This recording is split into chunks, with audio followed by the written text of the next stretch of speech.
Après 20 ans à sauver des vies, Méline Jenkins est licenciée, mais dans l'ombre, 2 hélicoptères militaires l'attendent. Une enfant en danger. Une mission impossible. Une infirmière qui devient héroïne en 1 heure. L'infirmière Méline Jenkins voyait sa carrière réduite à néant. On lui avait retiré son badge, remis un carton et annoncé qu'elle était licenciée. Brisée et humiliée, sous la pluie battante, elle croyait que sa vie professionnelle était terminée. Elle se trompait. 2 hélicoptères Black Hawk militaires ne se posaient pas juste au centre-ville de Chicago par hasard, ils étaient venus pour elle. Le vent des rotors la renversait presque, mais les mots criés par un soldat des forces spéciales changèrent tout. Nous ne voulons pas du médecin, nous voulons l'infirmière. C'est l'histoire de cette femme qui, en moins d'1 heure, passa du chômage à héroïne nationale. Dans le bureau des ressources humaines de l'hôpital Saint-Jude, Méline tremblait, ses mains expertes qui sauvaient des vies paraissant inutiles face à l'arrogance de la hiérarchie. Elle avait sauvé un enfant en crise, mais ses supérieurs parlaient d'insubordination et d'environnement hostile. La décision était prise, elle devait partir immédiatement. Alors qu'elle traversait le service de traumatologie pour la dernière fois, un sentiment d'injustice et de solitude l'envahit. La pluie froide et fine s'abattait sur la ville, et chaque pas vers la gare lui semblait peser une éternité. Mais soudain, l'atmosphère changea. Un bourdonnement surmonta dans l'air, la terre vibra légèrement et 2 Black Hawk apparurent, surgissant des nuages bas, planant juste au-dessus des rues. Les passants paniqués s'écartèrent, mais Méline resta immobile, formée à analyser le chaos plutôt qu'à fuir. Un soldat la repéra immédiatement, sprinta à travers la rue et la saisit fermement mais avec précaution. « Ma-M, vous devez nous suivre maintenant. » Méline protesta, songeant qu'elle venait d'être licenciée. Mais il lui expliqua que l'héritière d'une personnalité politique était en danger et que seuls ses talents exceptionnels pouvaient la sauver. En un instant, elle fut hissée dans l'hélicoptère, son carton et tout ce qui lui restait précieusement conservé avec elle.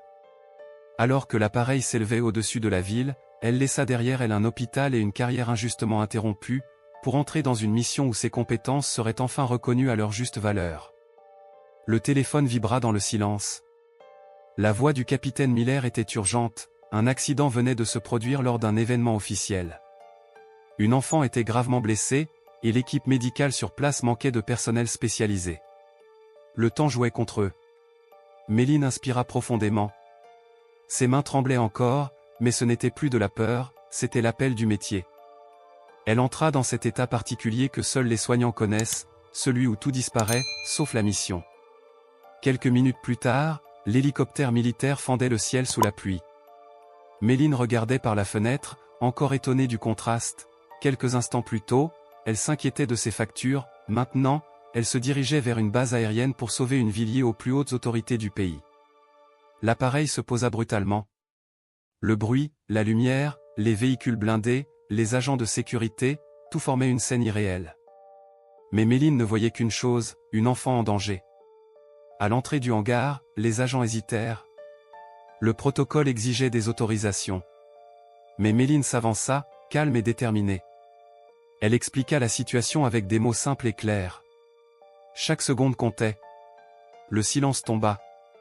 Puis un agent s'écarta. Le passage était libre. À l'intérieur, l'atmosphère était tendue. Une équipe médicale luttait pour stabiliser la petite patiente. Les alarmes résonnaient, les regards étaient fatigués, les gestes précipités. Méline comprit immédiatement, il fallait agir autrement. Sans élever la voix, elle donna ses instructions. Elle ne cherchait pas à commander, mais à sauver. Son expérience parlait pour elle. Le médecin hésita, puis lui fit confiance. Ce moment suspendu changea tout. L'équipe se réorganisa. Les gestes devinrent précis. Le calme revint peu à peu. Et finalement, les signaux se stabilisèrent. Méline recula d'un pas, le souffle court. La tempête était passée. Elle n'était pas une héroïne. Elle était une infirmière. Et ce jour-là, cela avait suffi pour sauver une vie. Elle prit le tube avec une habileté acquise auprès d'un ancien médecin militaire du Vietnam. La respiration de la petite résistait, mais enfin, le tube passa.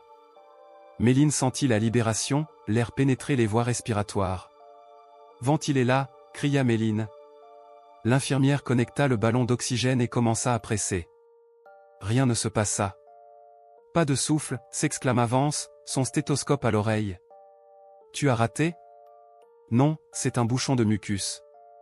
Le traumatisme a provoqué une obstruction, répondit Méline en saisissant un cathéter pour débloquer la voie.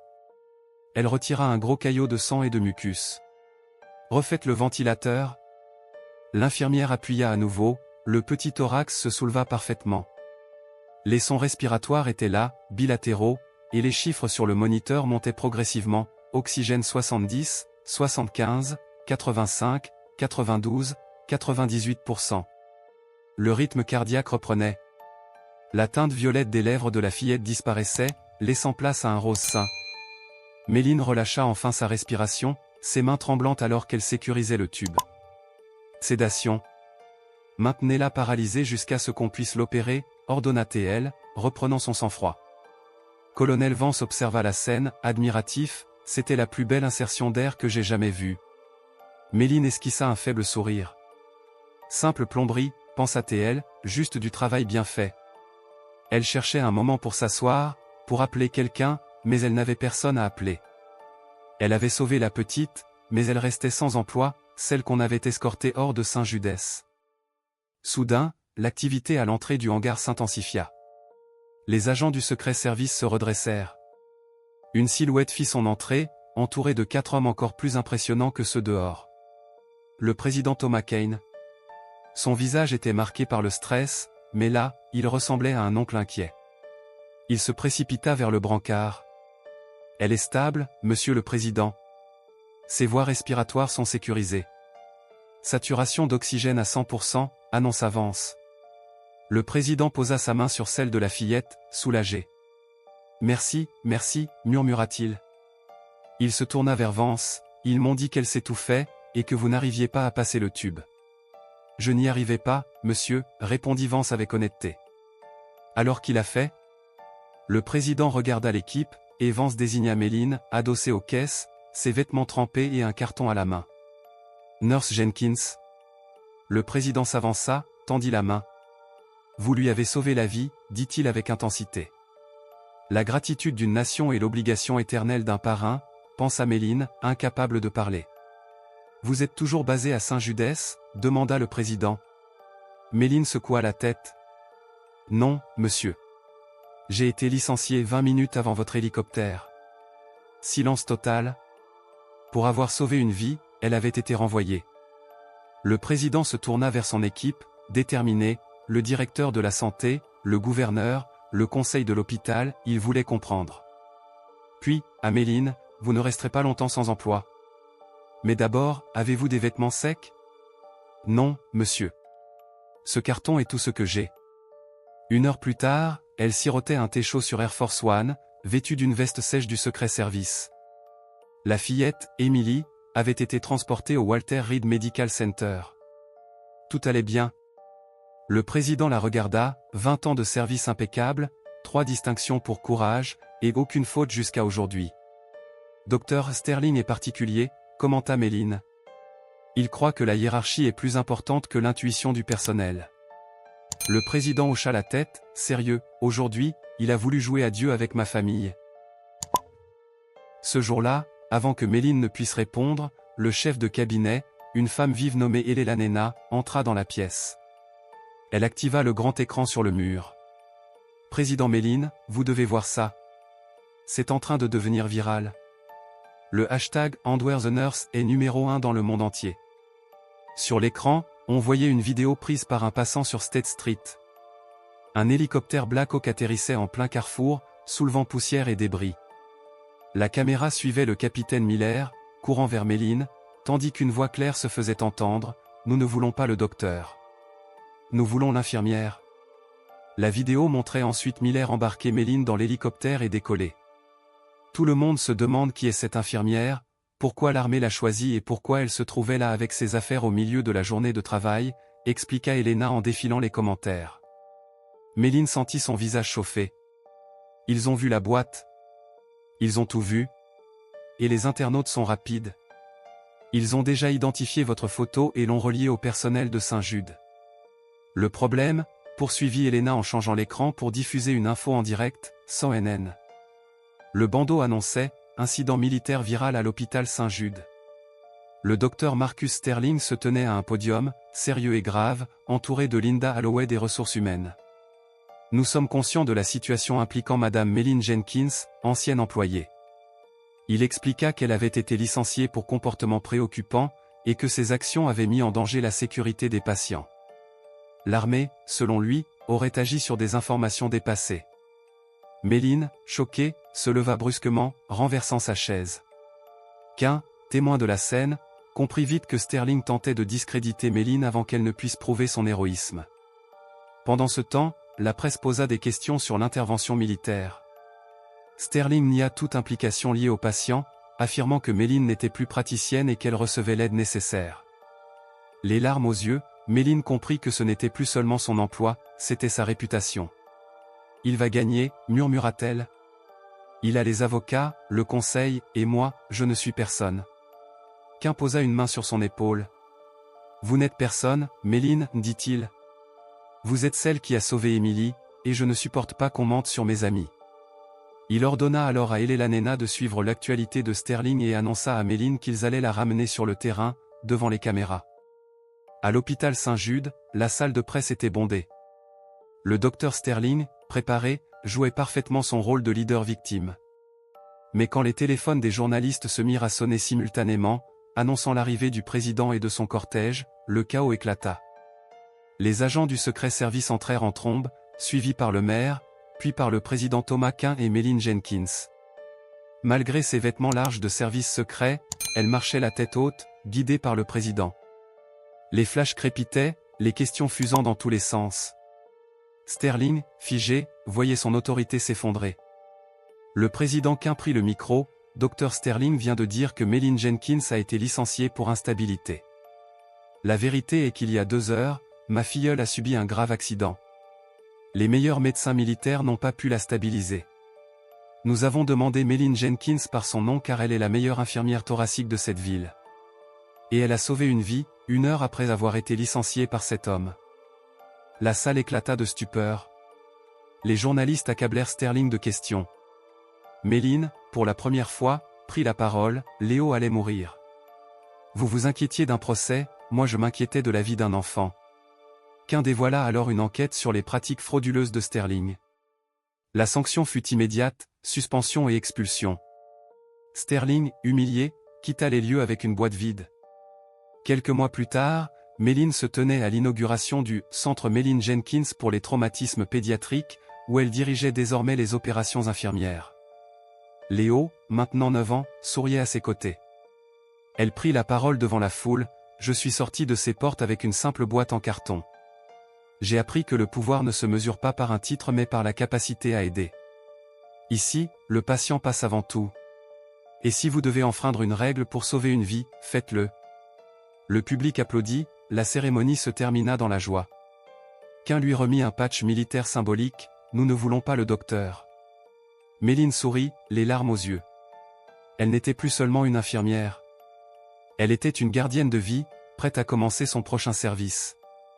Quelques semaines après l'inauguration du centre Meline Jenkins, Meline se levait avant l'aube, comme elle l'avait toujours fait. La ville de Chicago s'éveillait sous une pluie fine et persistante, rappelant étrangement ce jour fatidique où elle avait été recrutée par l'armée. Mais cette fois, le bruit des sirènes et des hélicoptères n'était pas associé au chaos, il signifiait préparation, planification et contrôle. Elle parcourait les couloirs du centre, saluant le personnel, chacun respectant sa présence et son autorité naturelle. Le nouveau poste de Meline l'avait placée à la croisée de plusieurs mondes, celui de la médecine d'urgence, de la politique et des médias. Chaque décision qu'elle prenait pouvait avoir des conséquences nationales. Elle avait appris à jongler avec les pressions, mais certaines nuits, dans le silence de son appartement surplombant le lac Michigan, les souvenirs de Saint-Judès revenaient la hanter, les regards froids des supérieurs, les accusations injustes, le sentiment d'inutilité. Ces souvenirs étaient désormais des flammes nourrissant sa détermination. Le centre venait de recevoir son premier cas majeur, un incendie dans une école primaire. Une vingtaine d'enfants étaient piégés dans les étages supérieurs. Le centre n'était pas seulement un hôpital, mais un véritable QG opérationnel. Les équipes d'urgence, formées par Meline elle-même, étaient prêtes. Lorsqu'elle arriva sur place, le bâtiment fumait et les sirènes hurlaient. Ses yeux se posèrent sur les pompiers en difficulté, les parents en panique et les enfants pris de panique. Méline ne perdit pas une seconde. Elle organisa les équipes, déploya le matériel et improvisa des stratégies pour entrer dans le bâtiment effondré. Chaque décision était critique, un faux mouvement pouvait coûter une vie. À l'intérieur, Méline guida une petite équipe à travers la fumée. Elle retrouva un garçon coincé sous une poutre. Ses mains expertes dégagèrent l'enfant en quelques secondes. Elle posa une couverture sur lui et le porta vers la sortie, ses réflexes aiguisés par des années d'expérience militaire et hospitalière. Lorsque tous les enfants furent évacués, Méline sentit une vague de fatigue. Mais avant même qu'elle ne puisse respirer, un appel radio retentit, une autre urgence. Une explosion chimique avait eu lieu dans un laboratoire de recherche en ville. La soirée ne faisait que commencer. Pendant ce temps, Dr Marcus Sterling, humilié mais toujours ambitieux, n'avait pas abandonné. Il voyait dans la montée en puissance de Méline une menace pour tous ceux qui avaient basé leur carrière sur le pouvoir et l'autorité plutôt que sur la compétence et l'intégrité. Dans son bureau luxueux, il traçait des plans pour discréditer le centre Jenkins. Il fit appel à des contacts dans le département de la santé et aux médias locaux pour lancer une campagne de désinformation. « Ils vont se tromper », murmurait-il, « elle n'est pas invincible, tout le monde peut échouer. » Mais Méline n'était pas naïve. Elle avait anticipé cette résistance dès le début. Le centre était équipé de systèmes de surveillance médicale, de protocoles de sécurité et d'un réseau de médecins alliés dans toute la ville. Chaque menace était analysée, décortiquée et neutralisée avant même qu'elle ne prenne forme. Le succès du centre ne reposait pas seulement sur Méline, mais sur l'équipe qu'elle avait choisie avec soin. Parmi eux, Dr Adrian Vance, ancien colonel militaire, mentor de Méline, expert en traumatologie et tactique d'urgence. Cassandra, Cassie Liu, infirmière spécialisée en réanimation pédiatrique, une virtuose des interventions critiques. Ethan Moreno, logisticien et hacker de génie, capable de sécuriser et suivre toutes les informations en temps réel. Lieutenant Elena Rivera, officier du secret service assigné au centre pour toute situation impliquant des personnalités publiques. Chacun comprenait que sauver une vie nécessitait plus que des compétences médicales, coordination, anticipation, courage et confiance mutuelle. Le hashtag viral #AndWeAreTheNurse avait déclenché un mouvement mondial. Méline se retrouvait sollicitée pour des interviews, conférences et consultations politiques. Chaque mot qu'elle prononçait était scruté, chaque décision passée ou future analysée. La pression était immense, mais Méline avait appris à rester concentrée, sauver des vies venait avant tout. Une journaliste intrépide, Leila Thompson, réussit à obtenir un accès exclusif au centre. Elle suivit Méline sur le terrain pendant plusieurs interventions. Son reportage dévoila au public le quotidien d'une infirmière d'exception, décision rapide, main sûre, sang-froid absolu. La popularité de Méline explosa encore plus, mais elle ne se laissa jamais emporter par la célébrité. Un jour, Méline reçut un appel urgent du président Quint. Une attaque terroriste coordonnée avait visé une école et un hôpital pédiatrique simultanément. Le danger était réel, les médias, déjà en alerte, suivaient en direct. Méline, son équipe et les forces spéciales se déplacèrent en hélicoptère Black Hawk.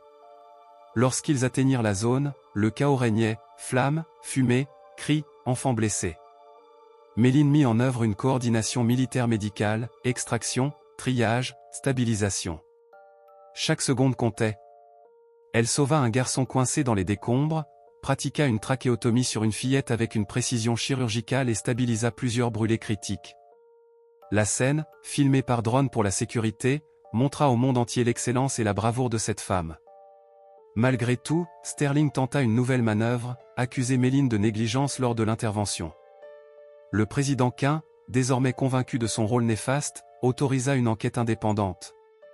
Le rapport final confirma l'excellence de Méline, toutes ses décisions avaient sauvé des vies, même en présence de conditions extrêmes et imprévisibles. Sterling fut définitivement écarté de tout poste médical et politique influent. Méline, en dehors de l'action, se consacra également à son équipe et à sa propre vie. Elle ouvrit un programme de mentorat pour jeunes infirmiers et infirmières, partageant son expérience et son savoir. Elle devint un symbole d'intégrité, de courage et de persévérance.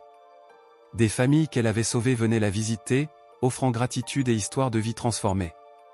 Méline réalisa que sa vraie mission n'était pas seulement de sauver une vie à la fois, mais d'inspirer une génération entière de soignants à placer l'humanité avant la hiérarchie.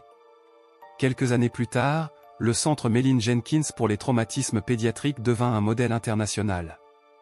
Des délégations venues de partout dans le monde venaient observer ses protocoles, ses techniques et son organisation. Méline participa à des conférences internationales, collaborant avec des experts pour améliorer les interventions d'urgence à l'échelle mondiale. Mais chaque décision, chaque action restait guidée par une seule règle, sauver des vies avant tout. À la fin de sa carrière, Méline regarda la nouvelle génération d'infirmiers et d'infirmières qu'elle avait formés. Elle pensa à Émilie, Léo et tous les enfants qu'elle avait sauvés. Elle avait commencé sa carrière dans l'ombre, licenciée injustement, mais elle avait transformé sa colère et sa frustration en force et en sagesse. Lors de la cérémonie de retraite, elle déclara « Une infirmière n'est pas définie par un badge ou un titre. Elle est définie par sa capacité à voir l'humain derrière la souffrance, à agir quand tout semble perdu, et à inspirer les autres à faire de même. » Les applaudissements durèrent longtemps.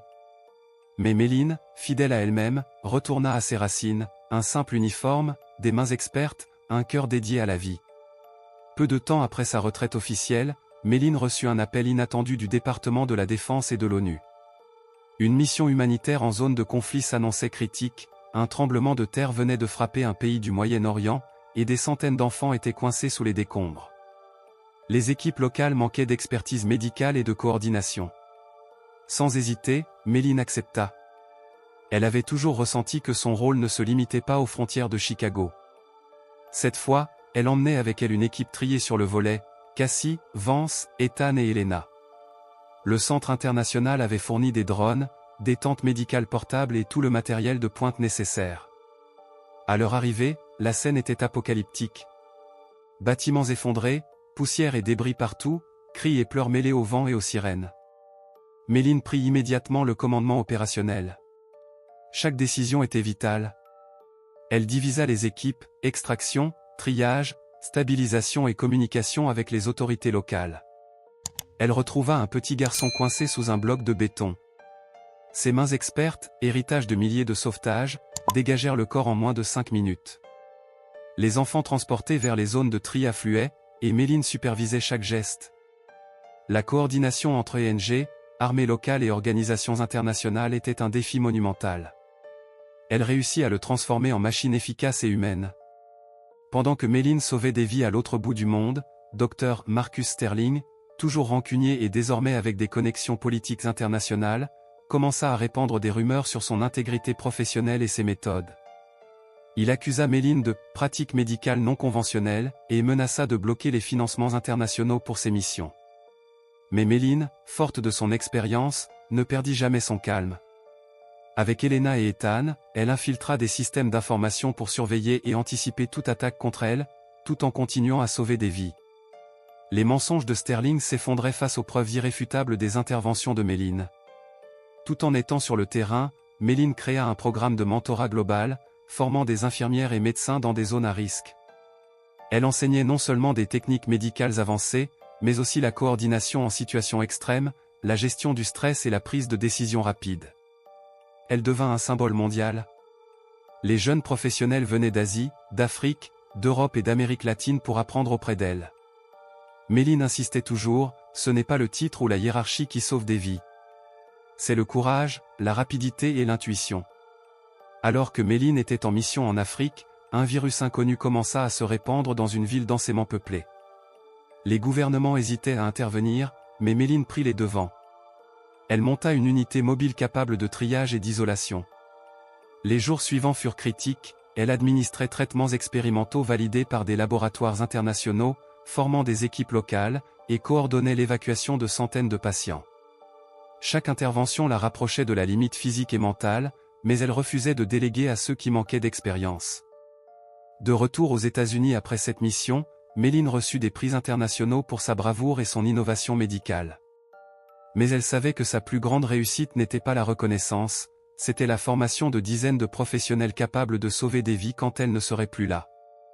Elle établit des partenariats avec des universités, des ONG et des forces militaires internationales, créant un réseau mondial de centres de traumatologie pédiatrique. Son nom devint synonyme de courage, de compétence et d'intégrité. À Chicago, des élections approchaient, et des politiciens corrompus, encore liés à Sterling, tentaient de saboter les programmes médicaux mis en place par Méline. mais grâce à des vidéos, des témoignages et un suivi médiatique rigoureux, Méline s'assura que la vérité triomphait. Elle se retrouva une fois de plus face à la politique, mais cette fois, elle avait l'expérience, les preuves et l'appui de la communauté médicale internationale. Elle ne se laissait plus intimider par les intimidations ou les menaces. Malgré l'intensité de son rôle, Méline commença à chercher un équilibre personnel.